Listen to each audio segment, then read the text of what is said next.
오늘은 추수 감사절입니다. 그죠? 예, 한 주간 감사로 지내셨습니까? 감사함으로? 네. 감사의 증거가 무엇입니까? 여러분들이 우리가 살면서 감사의 증거, 제가 하나님께 감사합니다라고 했을 때 말로 하지 않을 거 아니에요, 그죠? 행동으로 보이셨을 거 아니에요, 증거로. 저는 저와 여러분이 오늘 이 예배에 오신 것이 하나님께 드리는 감사의 증거라고 믿습니다. 아멘. 맞습니까? 아멘? 예, 그거죠. 하나님께 나와라 했을 때 아멘하고 나오는 것이 감사의 증거라고 믿습니다. 아멘. 이제 앞으로는 이제는 영상 예배 없습니다. 특별한 경우에는 모두 참석해서 대면 예배로 이제 하려고 합니다. 제가 1년 가까이 코로나를 보면서 많이 다들 힘들어 하시지만 결론은 하나님 앞에 나와서 예배드리는 것이 하나님이 기뻐하는 거였다고 결론 나는 거예요. 힘들죠. 우리가 여러 가지 어려움이 있지만 최대한 할 수 있는 것 상황에서는 하나님 앞에 나오는 것, 성전에 모이는 것, 그리고 어떤 그 실제로 모이는 것이 중요하다라고 결론 나는 거예요. 지금 그래서 이제는 웬만한 어려움이 아니라면 정말 가급적 다 모이셔서 함께 예배드리도록. 그래서 영상은 특별한 경우 아니면 안 보내겠습니다. 예? 뭐 해외를 간다든지, 그죠? 멀리 간다면 보내드릴까? 영상으로 갈까? 가급적이면 나오셔서 우리 함께 예배드렸으면 좋겠습니다. 아멘? 네. 그런 겁니다. 추수 감사절. 하나님께 매일 감사드려요. 그죠? 매일 은혜를 감사하고 우리 기뻐하지만 특별히 하나님께서 감사하라고 한 날이 있고 또 감사를 어떻게 하라고 하신 말씀이 있다는 거죠. 우리 한번 말씀을 통해서 은혜 받기 원합니다. 아멘. 우리 이 시편 118편 1절 4절을 읽어보시면 참 특이하죠. 반복됩니다. 하나님의 말씀이 중요하다는 것은 반복된다는 것을 보면 알 수 있어요. 보세요. 여호와께 감사하라. 그는 선하시며 그의 인자하심이 영원함이로다. 2절에 이제 이스라엘은 말하기를 그의 인자하심이 영원하다 할지로다. 3절에 이제 아론의 집은 말하기를 그의 인자하심이 영원하다 할지로다. 이제 여호와를 경외하는 자는 말하기를 그의 인자하심이 영원하다 할지로다. 감사를 반복해서 강조하세요. 그런데 감사하라고 하시면서 뭐라고 선포하라고요? 그의 인자하심이 영원함이로다를 선포하라는 거예요. 누가? 하나님을 믿는 자들이, 하나님의 백성들이, 아론의 집 자손들이, 그리고 하나님을 경외하는 사람들, 아주 구체적으로 하나님께서 말씀하고 있는 거죠. 인자하시냐는 것은 여기서 인자하신 영원하다. 그래서 인자하시는 뜻은 멀시라고 해요. 그러니까 긍휼하다, 인자하다. 그거는 다른 말로 표현해서 love라고 그래요. 영어 성경은 love로 번역되어 있어요. 사랑이라고. 근데 이 사랑이 어떤 사랑이에요? 변치 않는 사랑이라는 거죠. 세상 모든 것이 변하고 사라지고 할지라도 하나님이 나와 함께 하시는 주님의 사랑은 영원하고 변하지 않는다는 것을, 그 사랑을 감사라는 거예요. 에스라서 3장 10절 11절 말씀 보면 그 바벨론 포로에서 돌아온 백성들이 이제 성전을 새롭게 건축하고 있죠. 재건축하고 있는데 그걸 하면서 예배를 드립니다. 예배를 드리면서 이제 시작하는데 건축자가 이제 실제 일하는 일꾼이 여호와의 성전에 기초를 놓을 때 이제 기초석 이제 땅을 닫고 할 때 그 기초석을 놓을 때 그 제사장들이 예배드리는 자들이 예복을 입고 이제 찬양을 시작해요. 찬양을 시작하는데 다윗 왕이 정해놓은 규례대로 여호와를 찬송하는데 그때 부르는 이 찬송의 가사가 여호와께 감사하여 이르되 그 주는 지극히 선하심으로 그의 인자하심이 이스라엘에게 영원하시도다 라는 가사로 찬송한다는 거예요. 다시 회복할 때, 성전을 회복할 때, 제사 드릴 때 정해진 규례에 따라서 외치기를 그의 인자하심이 영원하리로다라고 외친다는 거예요. 우리가 함께 읽을 이 말씀이 바로 그 말씀이와 같은 맥락을 갖고 있어요. 그러니까는 원래대부터 찬송의 가사가 이 가사였다는 거예요. 옛날부터. 그리고 다윗이 정해놓은 규례대로 세워진 그 찬의 가사가 그의 인자하심이 영원함이로다라고 찬송하고 있어요. 그렇게 찬송하며 제사 드리며 감사를 드릴 때 나이 많은 족장들, 이 바벨론 포로에서 돌아온 족장들이 대성통곡을 한다는 거예요. 막 울고 있어요. 왜 그렇게 했어요? 이 사람들은, 그 나이 많은 사람들은 그 당시 솔로몬 성전이 무너지기 전에 성전이 아름다웠던 것을 기억하는 사람들이에요. 그죠? 무너지기 전의 상황을 다 아는 사람들이 갔다가 돌아보니 완전히 다 부서진 성전을 바라보면서 너무나 슬픈 거예요.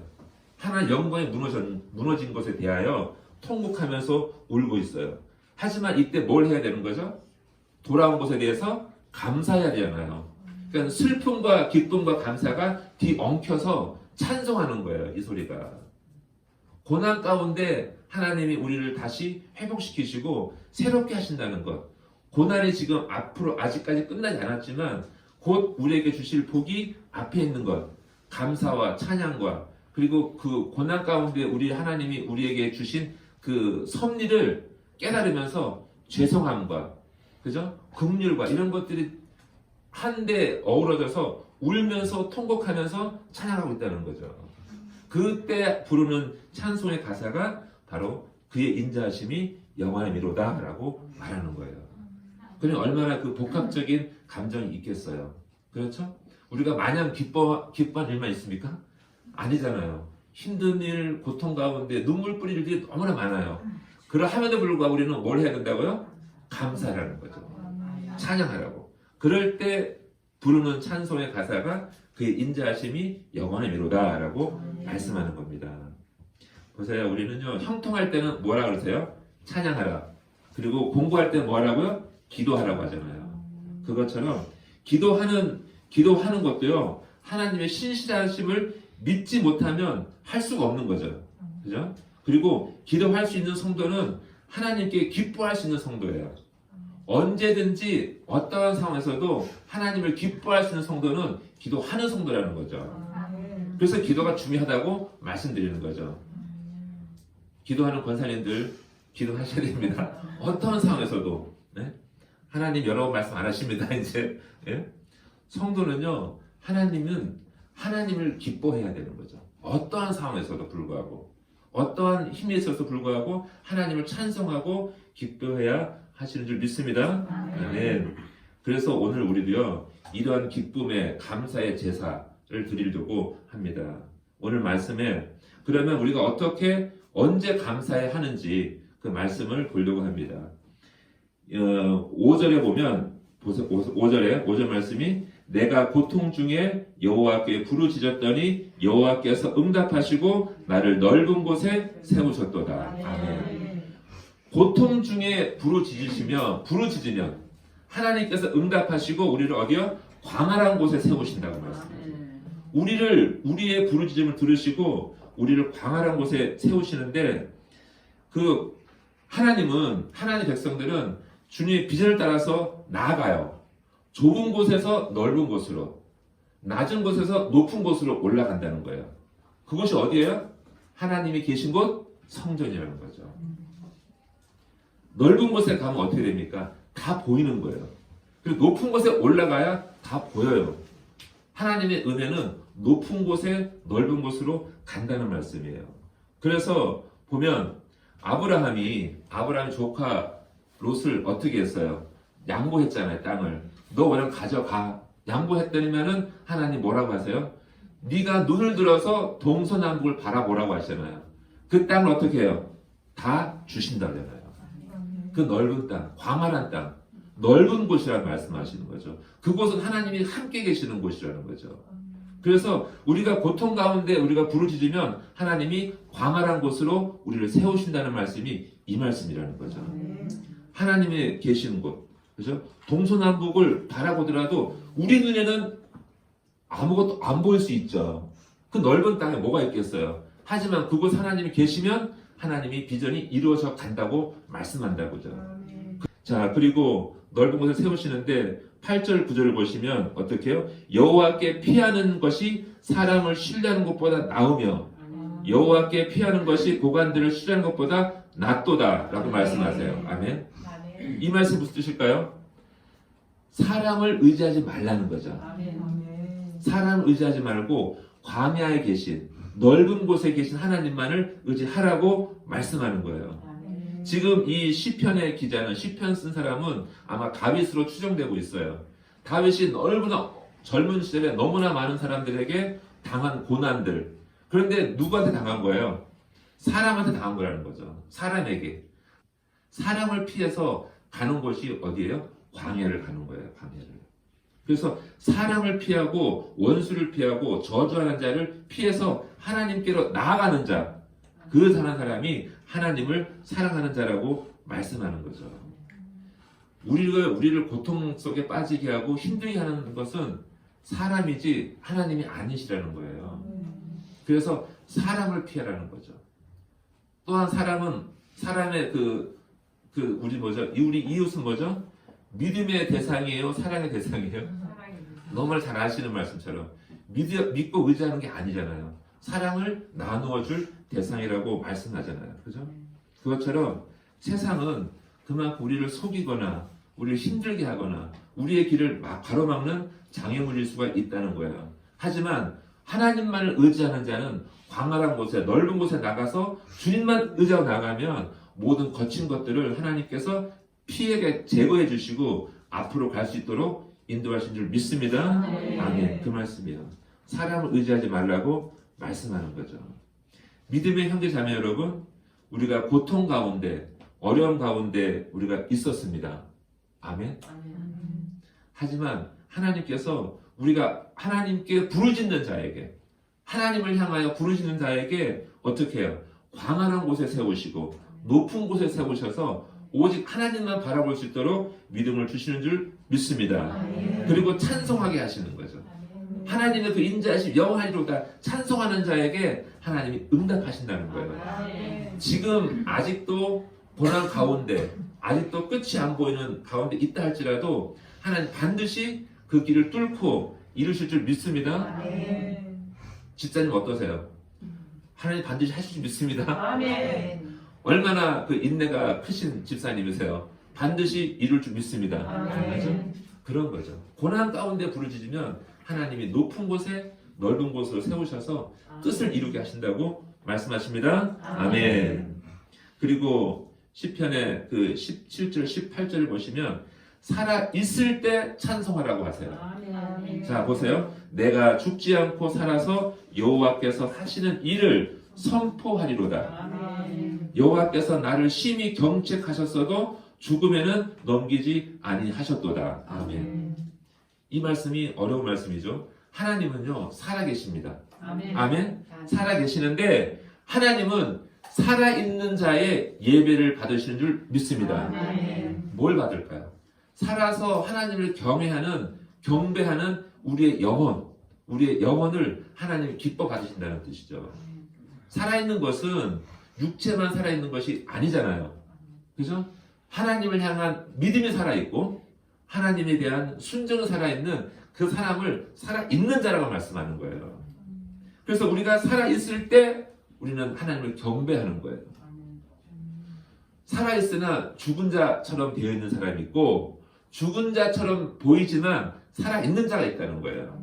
하나님은 살아있는 자의 예배를 받으신다고 말씀하는 거죠. 왜 그럴까요? 하나님은 살아계신 하나님이시니까. 살아있는 자의 예배를 받으신다는 겁니다. 욥의 고난을 기억하십니까? 욥의 고난 다 아십니다. 욥은 이렇게 한탄합니다. 너무 힘드니까 내가 차라리 태어나지 않았다면 하나님 어머니의 태에서 태어나지 않았으면 좋았을 거라고 고통 가운데 부르짖는 그런 대사가 있었습니다. 그런데 욥은 하나님을 원망하지 않았어요. 원망하지 않고 이렇게 고백합니다. 주시는 이도 하나님이시요 거두어 가시는 이도 하나님이시라고. 모든 것을 다 맡기는 거죠. 이 엄청난 믿음의 고백을 하고 있습니다. 그래서 결국 이 욥은 어떻게 고백합니까? 내가 전에는 하나님을 귀로 들었었는데 이제는 내가 눈으로 배웠는다고 그런 고백을 하고 있죠. 그만큼 하나님 앞에 찬송할 수 있는 자, 어떠한 상황에서도 고백하고 찬송하고 감사하는 자는 하나님을 뵙는 그 영광을 누린다는 거죠. 주님의 은혜는요, 주님의 은혜는 죽었던 우리의 생명을 다시 살리셔서 예배드리게 한다는 거예요. 아멘? 예배드리게 한다는 거예요. 지금 우리는 살아계신 하나님 앞에 산 예배를 드리는 거죠. 죽은 믿음이 아니라 살아있는 믿음으로. 어제, 오늘, 앞으로도 우리와 함께 하실 그 하나님의 은혜에 힘입어서 우리가 하나님 감사합니다. 오늘 지금까지 도와주신 것, 함께 하신 것 감사합니다. 그리고 앞으로도 우리가 함께 하실 하나님을 찬송합니다. 라고 하는 예배를 하나님이 기뻐 받으신다는 거예요. 그래서 하나님은요, 우리가 살아있기를 원하신 줄 믿습니다. 살아있어야 돼요. 믿음이 살아있어야 돼요. 보세요. 그 요한복음 11장 43절에 죽었던 나사로, 왜 죽었던 나사로를 왜 살리셨어요? 무엇을 보시려고? 살아있는 자의 기쁨을 보시려고 하신다는 거죠. 죽었던 나사로를 살리시면서 뭐라고 합니까? 풀어놓아 다니게 하라고 풀어놓아서 그렇게 말씀하시죠. 그리고 누가복음 7장에 보면 나인성 과부의 아들이 있었잖아요. 나인성의 과부가 있었는데 너무나 불쌍한 과부의 그 하나밖에 없는 아들이, 청년이 죽었어요. 그래서 그걸 보고 불쌍히 여기셔서 그 청년에게 일어나라 하셨다는 거예요. 주님께서. 그 죽었던 아들이 일어나자 그 성이 어떻게 됐어요? 기쁨을 넘쳤다는 거죠. 그 성 이름이 뭐라고요? 나인이었어요. 나인성. 그 성의 이름의 뜻이 뭐라고요? 기쁨이에요. 그 성 원래 이름을 회복하게 하신다는 거예요. 그 일로 인해서 우리가 믿음이 죽으면, 믿음이 사라지면 우리는 고통 가운데 빠지는 거죠. 근데 믿음이 살면 기쁨이 몰려오기 시작하는 거예요. 아멘. 그 살아있는 예배를 하나님께 드리라는 겁니다. 살아있다는 것은요, 육신뿐만 아니라 다시 깨어서 영원하신 하나님의 영광을 바라보는 것을 의미합니다. 아멘. 더구나 우리 하나님은 고통 가운데 있어 불구하고 살아있으라고 말씀하세요. 힘들면 그냥 포기해라, 이렇게 말씀하지 않으시고 힘들어도 참고 견디며 살아있으라고 말씀하신다는 거예요. 살아있으라고. 에스겔서 16장 6절에 기억해 보세요. 내가 네 곁으로 지나갈 때 네가 피투성이가 되어 발짓하는 것을 보고, 갓난 아이가 막 태어났어요. 아무것도 몰라요. 이게 발을 뻐둥거리고 있는데 너에게 이르기를 너는 피투성이라도 살아있으라. 다시 이르기를 너는 피투성이라도 살아있으라 하고, 이 말씀이 있어요. 아무도 돌보지 않는 버려진 아이처럼 울고 있을 때 주님께서 입히시고 먹이시고 돌보신다고 말씀하는 거예요. 이 마음이 바로 하나님 아버지의 마음입니다. 왜 그렇게 하실까요? 하나님은 산 자의 하나님이십니다. 살아있는 자의 하나님이시고 죽은 자의 하나님이 아니시라는 거예요. 그러니 살아있어서 하나님께 감사하고 경배하라는 겁니다. 살아계신 하나님은 영원히 살아계신 만군의 하나님이십니다.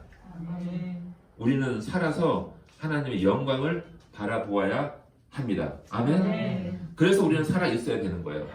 그래서 우리는 살아있어야 될 이유가 있는 거예요. 우리는 예배드리기 위해서, 하나님 영광 드리기 위해서, 우리의 하나님을 전파하기 위해서, 그래서 만국에, 온 땅에 하나님 살아계신다고 전해야 되기 때문에 우리는 살아있어야 됩니다.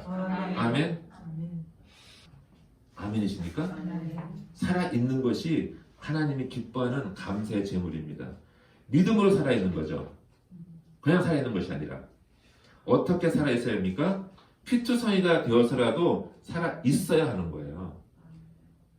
지금 고난이 지금 폭풍처럼 밀려온다 할지라도 살아있어야 돼요. 눈을 감고라도, 엎드려 있다 할지라도 살아있고 부르짖어야 돼요. 살아계신 하나님 앞에. 올 한 해 동안 정말 잘 버티고 잘 살아오신 줄 믿습니다. 이것이 감사의 제사인 거예요. 이렇게 예배드리는 우리 저와 여러분을 하나님이 감사의 제물을 기쁘게 받으신다는 거죠. 헌행한다는 뜻이 이런 뜻인 거예요. 정말 잘 왔다, 정말 잘 예배드리고 있구나, 너희가 그 모습으로 나에게 찾아왔으니 내가 기쁘다, 그러시면서 한량없는 복을 내리실 줄 믿습니다. 아멘. 우리 한번 옆에 분에 한번 인사해 보세요. 집사님, 권사님, 이렇게 살아 계셔서 감사합니다.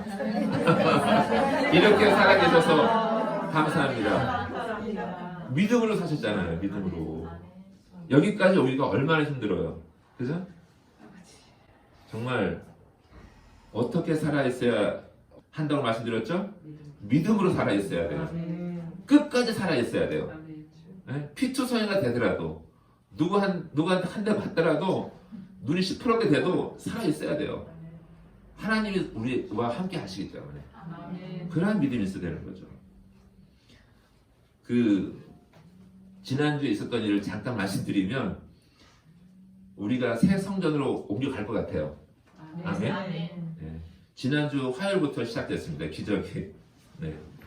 우리가 늘 기도하고 있던 스리랑카 선교사님 후원교회, 그죠? 그래서 참 어려운 일인데 후원교회 기도하고 있는데 어느 집사님이 젊은 집사님이 만나서 식사하는 중에 제가 도와드리겠습니다. 후원하겠습니다. 그러는 거예요. 한 가정을 이제 그래서 저는 그래서 속으로 한 4, 5년만 잘 해주시면 또 그 뒤에 또 은혜가 있으면 또 이렇게 이어가고 하기 때문에 그렇게 말씀드리니까 아니에요. 제가 노숙자가 되기 전까지는 책임지겠습니다. 이렇게 선포하는 거예요. 우와, 믿음 정말 크다. 그 일로 인해서 이제 통화가 되고 이제 선교사님이 너무 감사했어요. 너무 감사하고. 그래서 야, 하나님이 정말 우리를 통해서 하나님 영광 받으시는구나. 기뻐하시는구나. 그렇게 기도하고 돌아왔어요. 그런데 그 다음날 노회 서기 목사님한테서 전화가 왔어요. 우리 교회 여기서 멀지 않은 곳이잖아요. 멀지 않은 곳에 작지 않은 예배당 하나가 지금 있다는 거예요. 그래서 가보라고 무조건 어떤지 가보라고 가니까 너무 좋은 거예요. 여기보다 딱 2배 넘어요. 50평이 되고 있습니다. 그곳에 다 갖춰져 있어요. 다 돼 있어요. 준비가. 영화부실도 있고요. 그 다음에 청년들이 모일 수 있는 방도 있고 식당도 있고요. 우리가 숙사할 수 있는 그런 것, 기도할 수 있는 기도방도 골방도 있고 다 준비되어 있더라고요. 그런데 그 목사님, 이제 떠나신 목사님께서 하시는 말씀이 다 좋은데 한 가지 조건이 있대요. 그게 뭡니까? 그러니까 여기에 오는 교회는 세상 눈치 보지 않고 그리고 사람 눈치 보지 않는 교회여야 된다는 거예요. 아멘. 그래서 우리가 합격됐어요. 우리가 합격이 돼서 갈 수 있게 되었습니다. 아멘. 이 일이 어떻게 사람 힘으로 되겠어요? 다 모든 우리 권사님들, 집사님들이 한결같이 외치는 게 하나님을 조금만 더 큰 곳으로, 그죠? 크기도 했잖아요. 조금 우리가 여유가 조금 더 있고 어떤 이렇게 준비가 돼야 되는데 너무 너무 이제 지금 상황이 안 되니까 기도하는 거죠. 하나님이 기도를 들으신 줄 믿습니다. 아멘. 그거예요.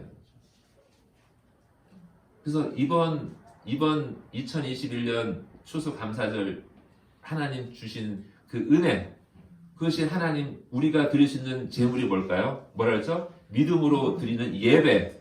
다 와서 하나님 우리 감사합니다. 주신 것 감사하고 또 앞으로 주실 것 감사하고 우리는 정말 믿음으로 예배 드리겠습니다. 아멘. 살아있는 그 모습으로 살아있는 믿음으로 하나님 끝까지 예배 드리겠습니다. 언제까지? 천국 갈 때까지. 아멘. 천국 갈 때까지 우리는요 끝까지 예배 드릴 거예요. 아무리 힘들어도 아무리 어려워도 그러한 믿음으로 하나님 앞에 나아갈 때 하나님께서 우리의 예배를 기뻐 받으신 줄 믿습니다. 아멘.